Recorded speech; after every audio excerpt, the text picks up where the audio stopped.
¿Cómo están?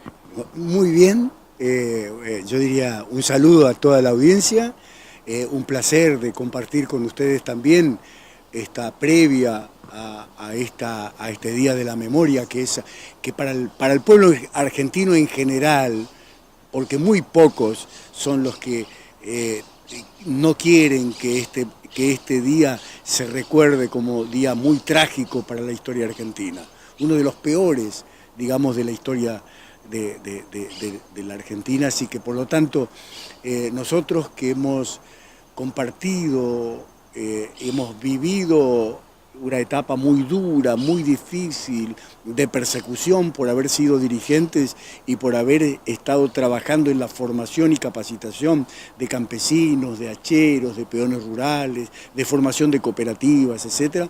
Fuimos perseguidos durante 4 años aquí, 3 años en la selva del Chaco, 1 año viviendo en los cañaverales del norte de Santa Fe. Le decía a los compañeros de acá, que muchos recién se enteraron que hubo compañeros campesinos de acá de la zona que nos han ayudado a sobrevivir, incluso a parir el segundo de nuestros hijos aquí en los cañaverales. Así que bueno, estamos tratando de develar esta historia porque a veces está mal contada. Porque no siempre se dice verdaderamente cuál fue la finalidad de la dictadura: extirpar democracia participativa. Sí, el proceso de la dictadura en Argentina no fue de un día para otro, fue con un proceso político que se venía agravando lentamente, y recordemos también la presencia antes del golpe militar de los grupos paramilitares como fueron las AAA, experiencia realmente nefasta porque operaban con todo el poder pero desde el anonimato. Entonces, eso después, cuando se produce el golpe militar, es como que legalizan toda esa operatoria, ¿no es cierto? En nombre de la supuesta guerra y lucha contra la subversión. En ese momento, todo el que pensaba diferente era acusado de comunista, de subversivo, y era víctima de ser tildado como... Y desde la sociedad, por las campañas y por el desconocimiento de un sector de la sociedad, tildados también, o con esa nefasta frase del algo habrán hecho, ¿no? Exacto, y realmente hemos hecho, y mucho hemos hecho. Pues soñábamos con un país justo, con un país libre, con el hombre nuevo. Ese era el gran sueño que teníamos. Entonces, y por eso trabajábamos, y por eso, por la justicia, por el despertar de la gente que en muchos casos tenían trabajos esclavizantes, por los grandes poderes económicos que se abusaban de los precios de las cosechas de los productores, de la comercialización de los productos campesinos. Entonces, sí que hemos hecho. Entonces, claro, pero le cambian el sentido, y entonces, porque de alguna manera buscan la condena, digamos, de la sociedad. Claro que las fuerzas militares no actúan por sí solas, o sea, ellos estaban respaldando una política económica que era la instalación del neoliberalismo en Argentina. O sea, con lo cual no los exculpa, pero quiero decir, había una... Eso se vio claramente con los gobiernos, digamos, de la dictadura militar, incluso años siguientes, donde lo que no se hizo en dictadura, en lo económico, se terminó ejecutando en los años posteriores. Someter a los países a los grandes intereses de los económicos, digamos, internacionales y nacionales, ahí empieza todo un operativo de rastrearnos, de ver dónde estábamos nosotros, cuáles eran nuestros movimientos, y por supuesto en torno a la familia que la estaba teniendo. Y en uno de esos movimientos nos detectan a nosotros y nos generan todo un cerco, también con dificultades en ese momento porque justo había llovido bastante, que nos impedían a nosotros los movimientos, y después en un momento nos encuentran en el lugar donde estábamos en el monte. Y ahí se produce, bueno, un tiroteo que nos tiran. Bueno, en primera instancia nos salvamos ilesos, digamos, pero después, ya horas después, en un momento me encuentran en el monte y ahí bueno, me producen un balazo, una herida, pero salí... ¿Qué parte del cuerpo? Me entró en el omóplato, atravesó toda la nuca y me salió detrás de la oreja. Salvó su vida, señora. Salvé. Sí, los médicos dicen que es casi imposible que una bala haga ese recorrido y no complique ninguna de las cuestiones que toda la movilidad pasa por la parte de la nuca, de los nervios de la nuca, digamos. Es increíble. Bueno, salva su vida. La cuestión es que yo me pude escapar de esa situación, rompí el cerco y después estuve 25 días sola en el monte, porque para remo me habían matado a mí, ¿viste? Claro, porque yo estaba a 40 metros de ella, estaba arriba de un algarrobo esperando guasuncho, porque estaba como escasez de carne, digamos. Y entonces cuando yo escucho el alto y las ametralladoras y pistolas por más o menos 30 segundos, y después un militar que dice, cuidado, y tira un tiro, digamos, dije yo, es el tiro de gracia que le tiraron. Entonces para mí estaba claro. Yo de ahí salí... ¿Cómo vivió esos momentos, Remo, sabe? Muy duros, muy fuertes, pero con una... Hoy lo charlábamos ahí con los muchachos de la escuela, pero que en esos momentos es como que vos sabés que tenés una misión que cumplir y tenés que meterle para adelante, de que no podés aflojar. Así que entonces lo que hice es caminé como 30 kilómetros a las 12, eso fue a la mañana. Pleno monte chaqueño. Plena selva, evidentemente. Eso sucedió a las 10 de la mañana. Yo para las 12 de la noche estaba en la casa de un campesino a 30-35 kilómetros de ahí. Le voy y le digo, mira, al campesino le digo, mira, anda a averiguar qué es lo que dice la policía de la ciudad, en el pueblo, digamos, ¿viste? Entonces, y a la noche siguiente vuelvo y me traen la noticia de que dice, bueno, que hay 3 versiones, dice, ¿viste? Una versión que la mataron abajo un árbol, otra que la hirieron y la torturaron bajo un árbol, y una tercera que dice que escapó. Bueno, de la tercera yo estaba seguro que no sucedió porque... Creías que no sucedió. Creía que no sucedió porque era la cantidad de balas, de ametralladoras y de pistolas de un grupo de más o menos de 20 milicos, es imposible que salga. Y fue en el lugar donde yo sabía que ella estaba. Y entonces, así que yo me fui ya. Y yo te digo, mirá, me levantaba a la mañana y lo que primero decía, Irmina Kleiner presente hasta la victoria siempre, toda la mañana, hasta 25 días, que fue el momento en el que, bueno, por supuesto, ahí viene el libro Monte Madre que explica un poco cómo fue, pero había... El reencuentro. Antes de ir al reencuentro me gustaría, porque hay un libro que ustedes han escrito y vamos a respetar esa... El libro lo escribió Jorge Miseli. Bueno, pero con su historia. Sí. No, pero me gustaría que ella nos relate cómo sobrevivió, casi o milagrosamente, podríamos decir, porque usted recibe el disparo, mortal para muchos, inclusive para él, y sobrevive cómo, dónde, y cómo llega a salvar su vida, cómo sobrevive en ese... Y yo me di cuenta que la persona el militar que me había tirado, yo no lo veía y se había refugiado detrás de unos arbustos. Y estaba, ¿Qué hora del día era? Ahí a la tardecita, bien ya el sol casi bajando. Se había escondido detrás de unos arbustos y tocaba el silbato y gritaba, que pedía ayuda. Entonces, si yo no lo veo, él no me ve a mí. ¿Por qué pedía ayuda? ¿Ustedes también disparaban, digamos? No, yo no. Yo estaba... No, él pedía ayuda porque quería... no sabía si estaba Remo cerca o no. Yo en realidad estaba sola. Pero es que pedía ayuda para venir a acercarnos. Sí. Bueno, la cuestión es que cuando yo no lo veo, tomé fuerza. Yo no reaccioné, yo soy muy lenta para reaccionar siempre, para tomar decisiones y para actuar. Y ahí fue así, ¿sí? ¿Con el disparo? Claro. ¿Qué sintió? A ver, ¿cómo se...? Un fuego que me atravesó la espalda y me caí. Y estaba tirada en el suelo cuando me doy cuenta que el que estaba tocando silbato yo no lo veía.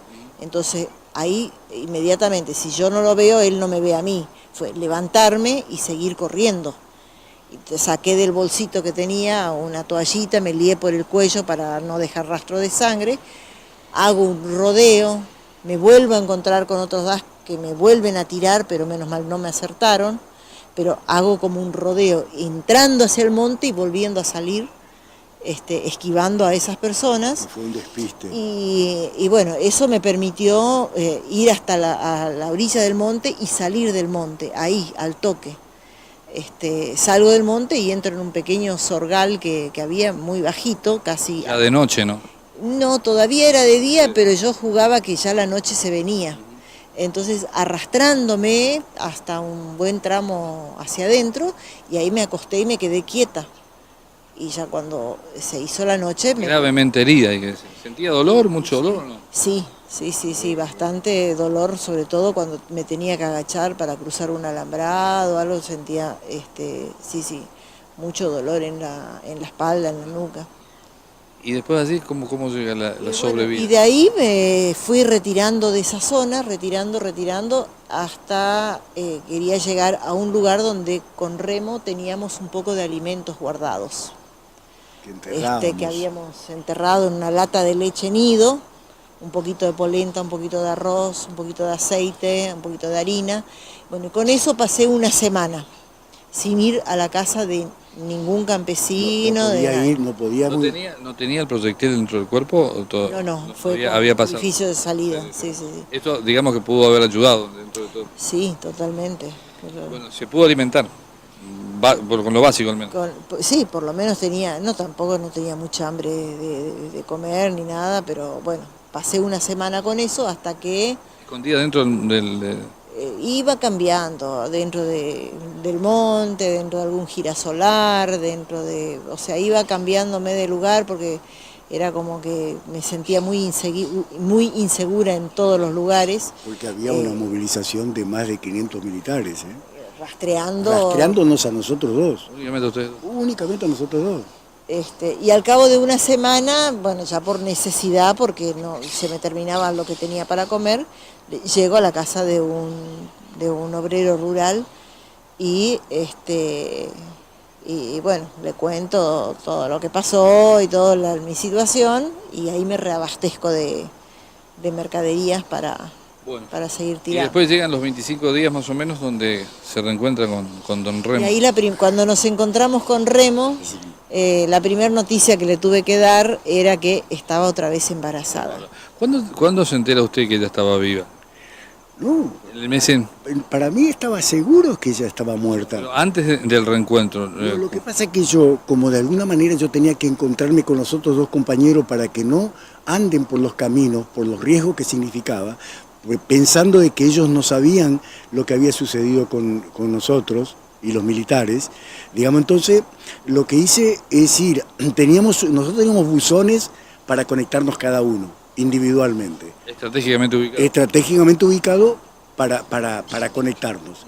Por si alguno caía, a la persona que caía, nadie iba a recurrir el buzón porque tenía el riesgo de que sea chupada, digamos, a través de los mecanismos propios que tenía la dictadura. Así que yo no me voy al buzón de Ermina, nada, pero además porque yo sabía que estaba muerta, digamos, ¿viste? Porque hasta ahí un campesino me había traído la información que dicen que se había escapado. Pero ya evidentemente que yo dije, no, es una treta para que yo me busque, vaya a buscarla, etc. Así que entonces decidí, como no podía conectarme en los buzones de los compañeros, los otros dos compañeros que estaban con nosotros, entonces decidí ir al buzón general, donde en realidad en el buzón general también estaba el contacto con ella. Pero con toda la precaución, una noche muy oscura, sin luna, a la 1 de la madrugada, me fui, retiré la cartita que estaba ahí y cuando ya por el tacto de la noche dije es la última carta que ella había escrito en vida, que era cuando habíamos pasado nosotros por ahí y que le dejamos la notita a los otros dos compañeros diciendo hemos cosechado trigo de lo que dejó la cosechadora cuando da vuelta a las esquinas y lo guardamos debajo del árbol de un quebracho colorado, digamos al sur de un quebracho colorado, cerca de un árbol meleado. Todo eso le damos las instrucciones. Entonces cuando agarro esa notita, la pongo en el bolsillo y me retiro rápidamente por seguridad. Y cuando hago más o menos 1000 metros, que me iba yo también a buscar comida de las que habíamos guardado enterradas, digamos, ¿viste? Entonces eran igual que los perros Cusco, ¿viste? Cuando cazan los conejos y lo entierran para cuando vengan días de cosas. Así que, bueno, entonces hice 1000 metros y saco una linternita que yo mismo había fabricado. Y dije, voy a leer la última carta que Irmina escribió en vida. Y cuando abro la notita, veo que adentro de esa notita había otra notita y que la fecha eran 3 días antes y que firmaba Nené. Era el nombre que ella tenía, ¿viste? No decía Irmina por una cuestión lógica, ¿viste? Decía, Nené. Cuando veo eso, yo ni pensé si estaba muerta, si estaba viva, si estaba resucitada. No, dije, está.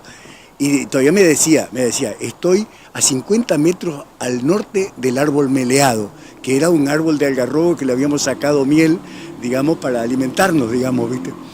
Así que bueno, de ahí me voy, lo sabés, las patitas mías, cómo se movían, ¿viste? Porque además era una cosa, no era una realidad, era un sueño, porque cualquiera nos podemos imaginar de alguien que vos sabés y estás segura que murió, porque todo daba para que sea así, y que de pronto digas, no, está viva.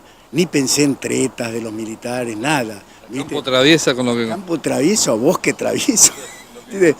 Y llegó el reencuentro finalmente. Y llegó el reencuentro porque nosotros silbábamos una contraseña, digamos, y entonces silbo la contraseña, la primera vez no me responde porque ella parece que estuvo atenta, la segunda vez me responde y era el silbido de ella, ¿viste? Qué cosa increíble, sí, la verdad que sí. Bueno, se reencuentra. Sé que hay mucho más para contar, hay un libro que después ustedes lo van a mencionar para que la gente lo pueda leer, hay una película, pero vamos a ir pasando un poco etapas. Me gustaría saber un poco después de todo aquello, ¿cuándo se da para que estén aquí en esta zona, en los cañaverales del norte de Santa Fe? ¿Cómo y por qué? Bueno, después de esto fue encontrarnos con los otros 2 compañeros. Y una vez que nos encontramos con los otros 2 compañeros, dijimos, bueno, ya nuestra idea de que la dictadura iba a ser breve, que después nos dábamos cuenta que no, que esto se había instalado y que iba a durar por muchos años más. O sea que era ya 77, casi 78. Claro, 78. Principio del 78. Principio del 78. Claro, entonces dijimos, bueno, hay que emprender la retirada. Aparte, esta última situación, la presencia de nuestra hija, el encuentro, el enfrentamiento con nosotros, o sea, había generado mucha movilidad en la provincia, y dijimos, recorriendo todos los bosques de la provincia.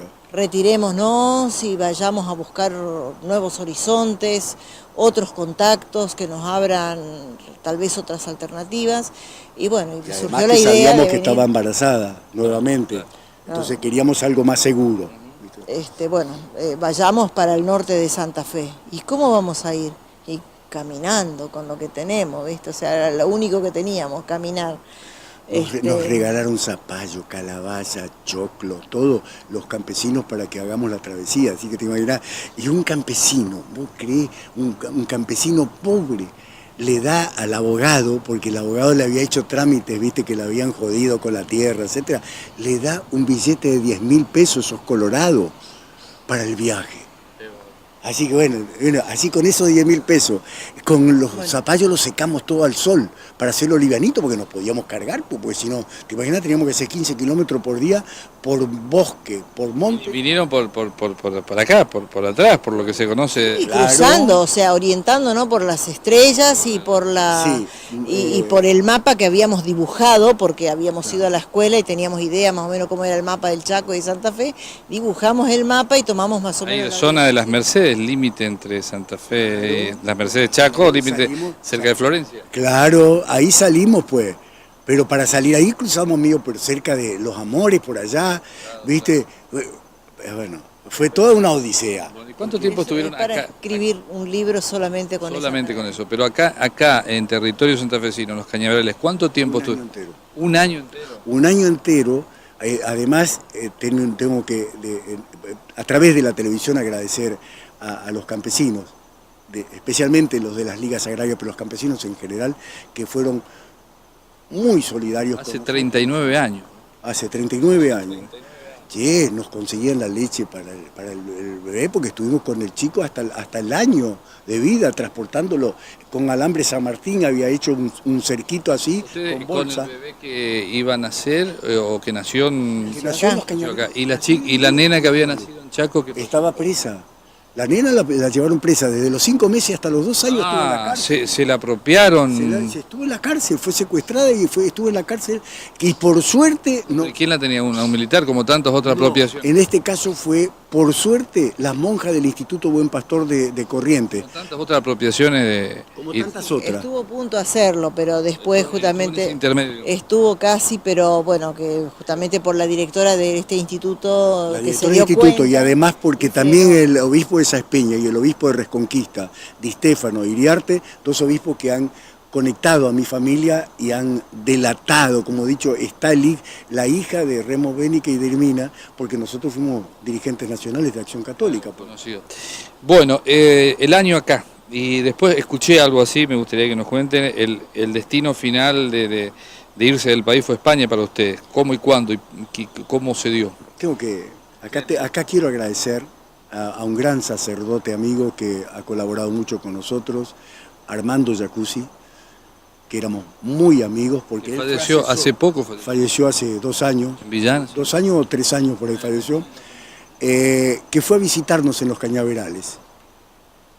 En esta zona acá. En esta zona, sí, nosotros estuvimos en la zona de Florencia hasta El Sombrerito, porque nos trasladábamos para evitar problemas. Nunca salían a la ruta. Quiero y recordar otros- que en esa época, con la política de Martínez de Oz, los agricultores no pudieron cosechar la caña. Entonces teníamos las cañas de 2 y 3 metros de altura. Entonces era de tal espesor que estábamos muy seguros ahí adentro.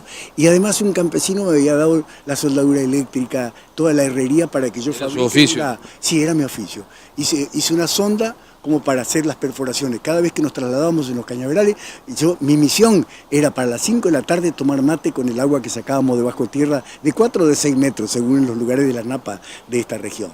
Pero siempre teníamos agua. La Pachamama siempre fue muy generosa con nosotros. Allí llega entonces la posibilidad de don Armando Jacuzzi y ahí qué pasa para poder irse usted. Nos da pie y contacto para ir a Buenos Aires. Se van. Y nos vamos a Buenos Aires y desde Buenos Aires a contactos con otras personas que nos ayudan a resolver el tema de dinero, documentación y todo. Ahí intervino la familia de ustedes también. También. Bueno, ¿se van a España? Nos vamos a España y estamos 4 años en España. ¿A qué lugar de España? Lo más En Madrid.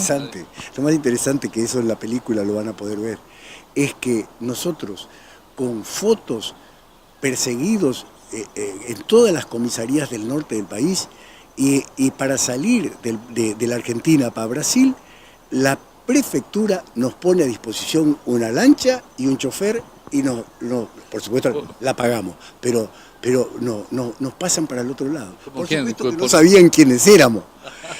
Sí, porque si no... Sí, si no boleta, ¿viste? Así que fueron a Brasil y de Brasil a España. 4 años, o sea que hasta el 4 años. 83 más o menos. Sí, a finales del 83. Finales del 83. Cuando Asume Alfonsín. cuando asume Alfonsín, nosotros ya empezamos los trámites para venir. ¿Y allí ya se van con la nena o no todavía con la... No, la nena queda acá. Queda está acá, acá claro, en en Argentina, 5 que años. Después la recupera nuestra familia, o sea, se la entregan a la familia y nos encontramos. Sí, su hijo, que se llama... No, sin Marita, que es la mayor. La mayor, pero sí, con Los otros 3 hijos Ajá. venían con nosotros. Más los que nacieron en Europa. En Europa. ¿Cuántos Porque hijos nació tiene? una en los Cañaverales, el Segundo. el tercero nació en Francia y la cuarta nació en España. Así que, y después de regreso 2 más, así que tenemos 6 hijos. 6 hijos. Qué historia increíble. Bueno, van a España y ¿a qué se dedican sintéticamente? ¿Qué hacen allá? No, en España creamos un instituto de comunicación para... Nada de quedarse, no lo amilanó nada. No, pero además teníamos un obispo más revolucionario que nosotros. Ahí viste, y Monseñor Iniesta, que era de una de las vicarías de Madrid, nos llevó a un lugar y nos dio todos los lugares y las condiciones para que creemos que se llamó CALA, Centro de Audiovisuales para América Latina. Recibíamos los documentales de América Latina y los transformábamos y los masificábamos para todo el continente y los regresábamos a los militantes de todos los países del continente Trabajo latinoamericano. impresionante, trabajo de base, de militancia y de desarrollo, qué impresionante. Sí, Bueno, sí. vuelven a Argentina y ahí de nuevo a comenzar. Volvemos a la Argentina de vuelta a comenzar con una situación muy compleja, porque en realidad teníamos el sello de la subversión, el sello de todo lo que significó en aquel momento, pero con Alfonsín fue un gobierno muy abierto, un camino apretó al máximo para lograr una democracia de la mejor que se podía hacer. Entonces logramos insertarnos, trabajamos en la industria primero ahí en Guadalupe, y después inmediatamente comenzamos a trabajar en un gran proyecto que hoy se cumple 30 años, que es Naturaleza Viva. Su granja ecológica. Es una granja ecológica de producción, transformación y comercio de productos libres de agrotóxicos. Que también tiene que ver con aquello, no es que... aquello. Tiene que ver con los sueños de los campesinos de construir un Edén en las zonas rurales, el paraíso terrenal. Y tiene que ver con hacer algo que a uno le da realmente un sentido profundo de la vida, porque es el problema de la sociedad de hoy, ¿no es cierto? Todas las enfermedades que se generan por los agrotóxicos, todas las enfermedades por mala alimentación, alimentos contaminados con venenos que estamos consumiendo. A ver si ni cuenta nos damos. La pérdida de la fertilidad del suelo. La pérdida de la fertilidad del suelo, porque es un suelo muerto, es totalmente distinto trabajar con un suelo vivo. La gente conoce muy bien eso, porque antes debajo de los alambrados el suelo siempre estaba más vivo o el suelo nuevo de un espacio de monte recién desmontado es otra cosa. Bueno, pero eso uno logra también teniendo chacra, pero trabajándolo en forma agroecológica, o sea, sin matar el suelo, mantener esa vida activa y mejorarlo, o sea, en lugar de gastarlo, mejorarlo. Eso es posible. Entonces, creemos, nosotros muchas veces nos planteamos, ¿cómo fue posible que tantas veces que estábamos en situaciones tan extremas y sin embargo zafamos? Zafamos por casualidades, porque justo tal cosa, justo tal otra, y por casualidades nos permitió seguir viviendo. Y bueno, y siempre nos hacíamos esa pregunta con Remo. No sé si es esto que realmente nos dio un segundo gran sentido a seguir viviendo. ¿Ustedes creen que sí? ¿Ustedes están conformes con lo hecho hasta ahora? Y por lo menos, por el momento, no visualizamos otra cosa que tenemos que hacer, que debemos hacer.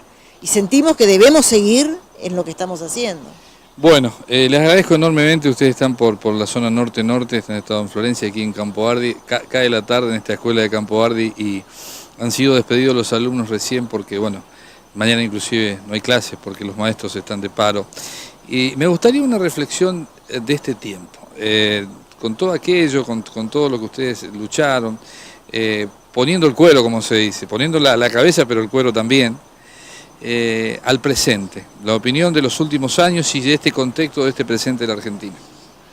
Bueno, personalmente nunca creí que la Argentina podría vivir la regresión que vivimos actualmente, de haber desconocido todo, seguro que faltaron muchas cosas, pero haber desconocido todo el avance de una democracia participativa cada vez mayor, de reivindicaciones, de salir del endeudamiento, de ir permitiendo a todos los sectores su lugar, de ir logrando un nivel salarial más o menos justo, etc.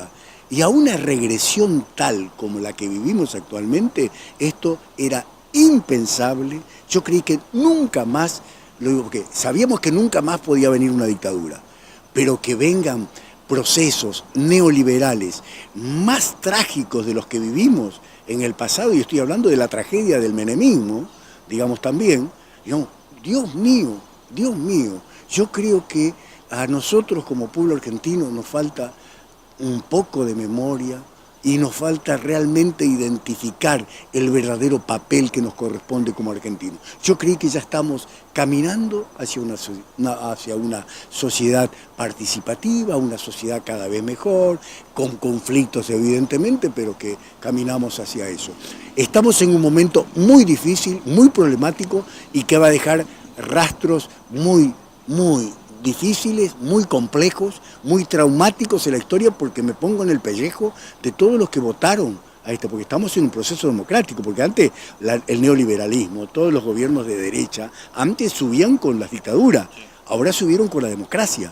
Entonces, pero bueno, como pueblo argentino, vamos a aprender también que en la democracia se le puede errar feo también, como le erramos en estos tiempos. Y estamos viviendo una tragedia. No importa cuánto vamos a estar en esta tragedia, seguramente los 4 años de gobierno, pero que el próximo logremos las reivindicaciones que nos faltaron todavía en la etapa anterior y volviendo y caminando hacia la dignidad del ser humano, hacia una patria verdaderamente de hermanos. Muchas gracias. Ilmina. Sí, mi reflexión también es esa, o sea, que es realmente una pena y muestra todo lo que nos faltó aprender, digamos, de toda nuestra historia. Es una pena que en lugar de mejorar todo lo que faltaba mejorar, hacer lo que faltaba construir todavía, en lugar de eso hemos ido a una regresión, a hacer como un borrón y cuenta nueva, y hasta suena a revancha, porque de última todo gobierno lo que tiene que hacer es, bueno, administrar la sociedad para una distribución equitativa y justa de los recursos y que todos puedan vivir dignamente, pero aquí se necesita hoy vivir dignamente, no dentro de 20 años. Hoy la gente, las familias necesitan poder comer, necesitan tener un trabajo, necesitan tener un salario digno, no dentro de 20 años. Entonces, y esa es la función del gobierno. Si el gobierno no es capaz de poner ese ordenamiento para que todos puedan tener sus ingresos dignos, evidentemente hay en juego grandes intereses, en perjuicio de las mayorías y en beneficio de unas pocas minorías solamente. Bueno, Ilmina, muchísimas gracias, un placer charlar con ustedes. Bueno, igualmente un placer también de compartir estas ideas que espero, digamos, sean de ayuda a esta tragedia que estamos viviendo y que todo el obrar que cada uno de los argentinos hagamos sea para construir una Argentina mejor en el futuro.